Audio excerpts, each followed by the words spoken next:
चलें भगवान महावीर की वर्कशॉप में। इतना आप मिस नहीं करना चाहते, कितने अच्छे हो, इस वर्कशॉप को मिस करना नहीं चाहते। और सचमुच में भगवान महावीर का ये वर्कशॉप मिस कर दिया तो जिंदगी मिस हो जाएगी। तो वहाँ पर एक सुंदर प्रयोग कल से हमने प्रारंभ किया है। सुनने के साथ साथ हमने उस पर काम करना है और चेक करना है कि जो परमात्मा हमें दे रहे हैं, क्या हम कहीं खड़े हो रहे हैं उनके उन सूत्रों में, हम कहीं पे स्टैंड हैं? क्या हमारे जीवन में वो बातें हैं जो यत्न से जिंदगी के कार्य नहीं करता? वहाँ निरंतर कर्म का बंधन। वैसे तो कर्म बंधन हर पल ही चल रहा है, लेकिन हमको चेक करना है। और जब हम इस कर्म सिद्धांत भगवान महावीर का सबसे बड़ा जो गणित है, सबसे बड़ी जो दृष्टि है परमात्मा की, वो कर्म सिद्धांत का दान है कि जिसको ये कर्म सिद्धांत समझ आ गया, हमारे पास जितने भी दुख हैं, संताप हैं, तकलीफ हैं, वो किसी और के कारण नहीं है, वो खुद के कर्म के कारण है।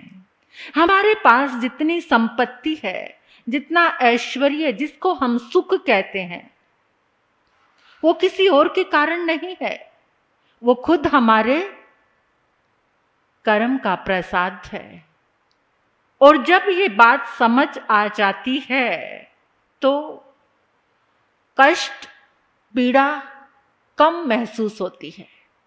जब कर्म सिद्धांत समझ में आ जाता है ना, तो दुख होने के बाद भी दुख नहीं लगता, पीड़ा होने के बाद भी पीड़ा नहीं लगती, रोग होने के बाद भी रोग को सहने की और उसमें मुस्कुरा के जीने की शक्ति हमारे अंदर, कर्म सिद्धांत हमें शक्ति प्रदान करता है, धैर्य प्रदान करता है। और वैसे भी कर्म सिद्धांत कहता है कि घबराओ नहीं, कर्मों ने तो महापुरुषों को भी नहीं छोड़ा, भगवान को भी नहीं छोड़ा, तीर्थंकर भगवान को भी कर्मों ने नहीं छोड़ा। इसलिए दुचिन्ना कम्मा दुचिन्ना फला भवंती, सुचिन्ना कम्मा सुचिन्ना फला भवंती।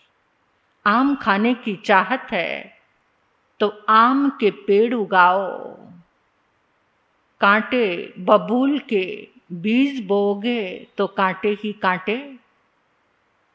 कांटे मिलेगी। सिंपल, वेरी सिंपल, जिसे समझने में जन्म जन्मांतर बीत गए, लेकिन आज समझ अभी तक भी।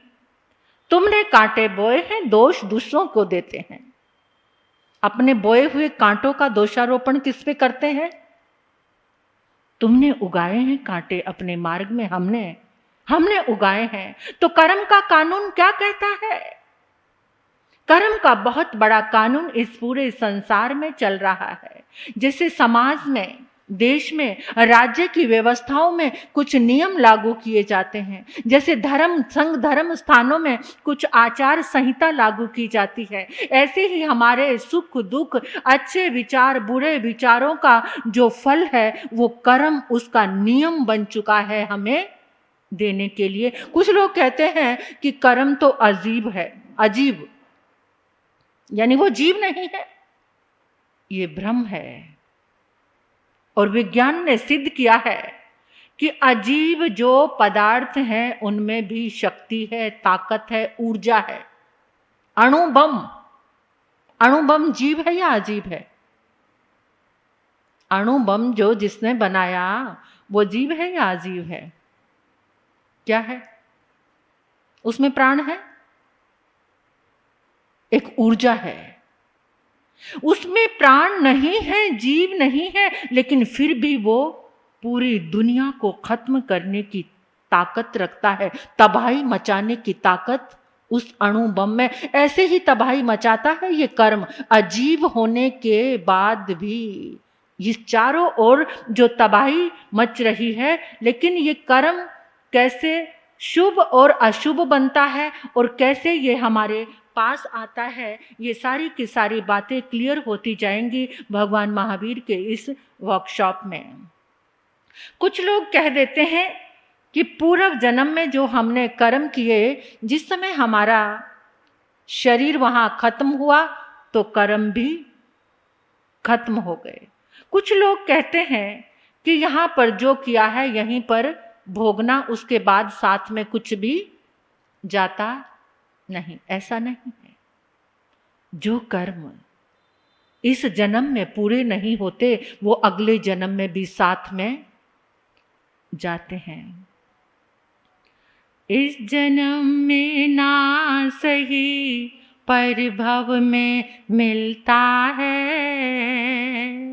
इस जन्म में ना सही पर भव में मिलता है, अपने पुण्य और पाप का फल सबको मिलता है। इस जन्म में ना सही अगले जन्म में, उससे अगले जन्म में, जब तक वो कर्म का उदय काल उस समय उसकी तीव्रता से जैसा उसका बंद हुआ है, वो कुछ समय उसका उदय काल आता है। भगवान महावीर को जो कष्ट मिले, पूर्व जन्म में बंधन किया, शीशा डाला था शैया पालक के कानों में और कानों में कीले। आज एक बच्चे ने जन्म लिया है, उसकी आंखों में रोशनी नहीं है। यहां उसने कौन सा कर्म किया? वो अंधापन इस जन्म का तो नहीं हो सकता, फिर कब का है? पहले का है, साथ में आ गया है। ये विचित्रता जहां जहां आप देखते जाएंगे। तो जो इस जन्म में कर्म रह गए हैं, आयुष्य पहले पूर्ण हो गया, तीव्रता से उसका उदय काल नहीं आया, वो कैसी प्रकृति स्थिति अनुभाग बंद उसका कैसा था, तो वो अगले अगले जन्म में उसको भोगना पड़ता है। लेकिन कर्म सिद्धांत कहता है एक और बात।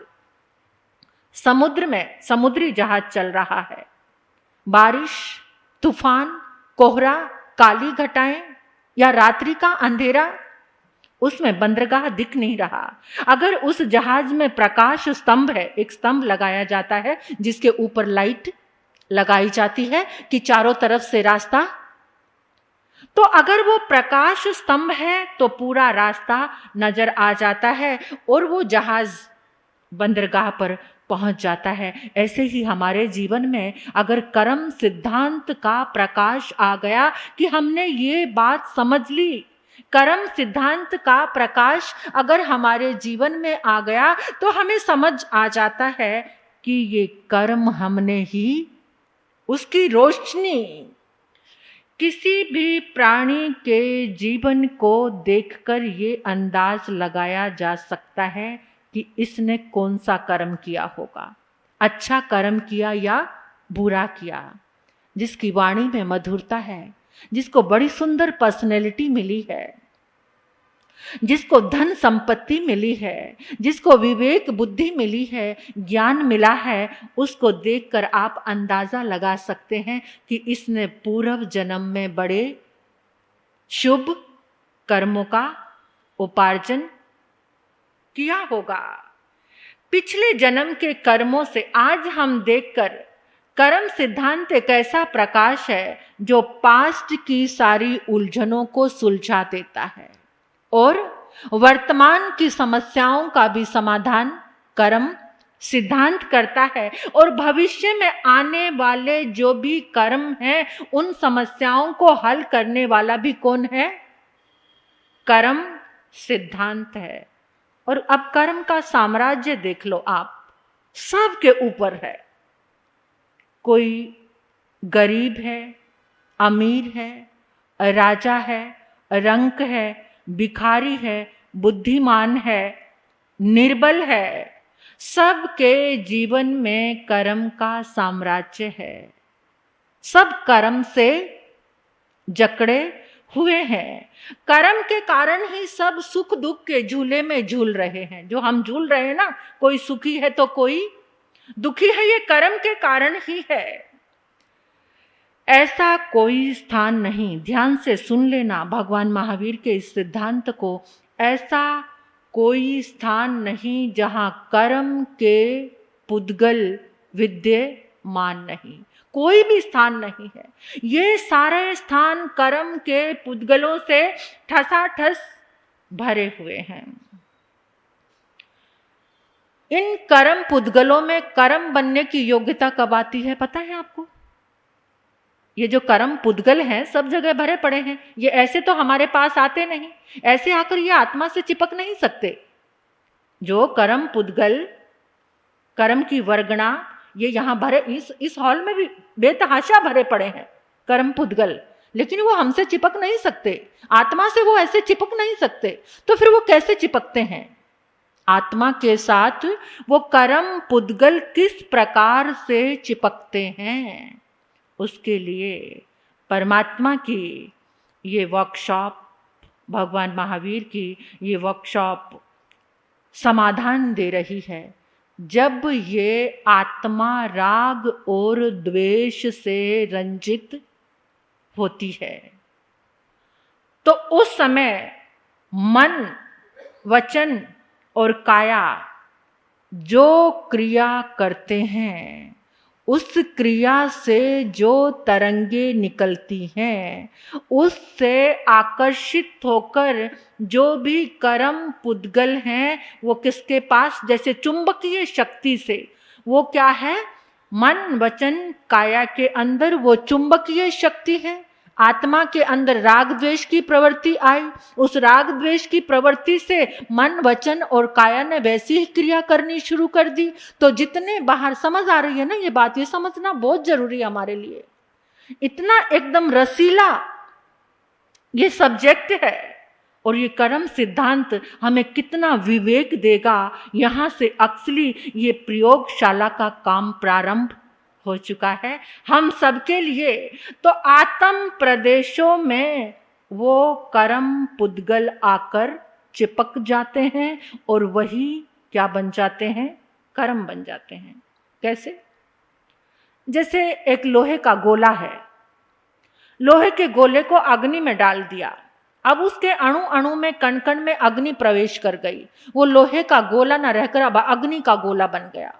उस अग्नि के गोले को अगर पानी में डाल दो तो वो तुरंत पानी को अपनी ओर, देखेंगे ना आप, सन सन सन सन होके एकदम पानी उसकी ओर खिंचा चला आएगा।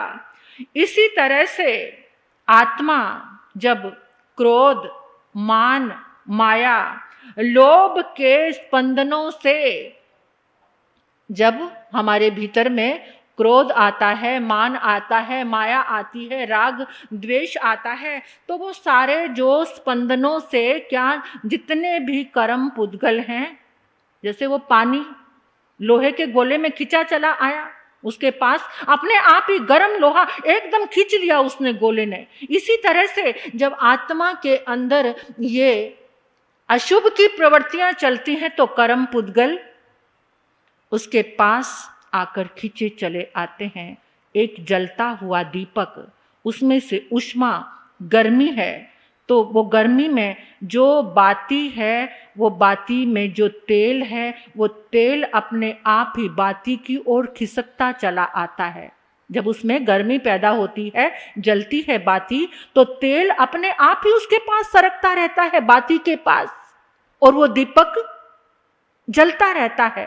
इसी तरह से आत्मा रूपी इस दिए में जो तेल है वो कौन सा है, उस समय जो स्पंदन हो रहे हैं, जो तरंगे उठ रही हैं, चाहे राग की है, चाहे द्वेष की है, चाहे शुभ की है, चाहे अशुभ की है, तो वो क्या, कर्म रूपी जो तेल है वो उस बाती के पास खिसकता रहता है, चिपकता रहता है, आगे आगे चलता रहता है। तो इस तरह कर्म के फल, कर्म के पुद्गल आत्मा के साथ चिपकते रहते हैं। अब शुभ और अशुभ का कैसे पता चले कि शुभ कर्म आए हैं या अशुभ कर्म आ रहे हैं, उसका भी एक पैमाना प्रभु ने हमें दिया है। जैसे समुद्र में ज्वार भाटा आता है, ज्वार भाटा आता है तो पानी में तरंगे, पानी क्या होता है, ऊपर उछलता है तरंगों से, यानी ज्वार भाटा आया तो समुद्र का पानी ऊपर उछलने लगा। इसी तरह से कर्म जल की महातरंगे भी प्रतिक्षण तीव्र और मंद गति से उछल रही है, हमारे अंदर उछल रही है तीव्र गति से। कैसे?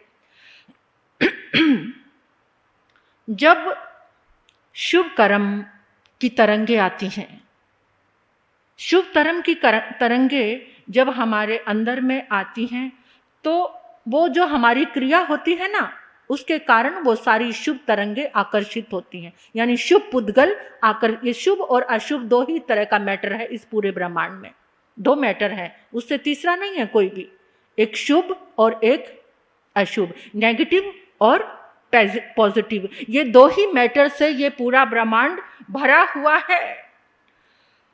तो जिस समय वो तरंगे आकर्षित हुई, अगर उस समय आपका मन कर रहा, सद्विचार आ रहे हैं, समाई करने को मन कर रहा है, सत्संग करने को मन कर रहा है, प्रभु की वाणी सुनने के लिए आपका मन कर रहा है, यानी अच्छे कार्य करने का मन कर रहा है, तो समझ लो आपके पास कौन सा मैटर पहुंचा है, शुभ।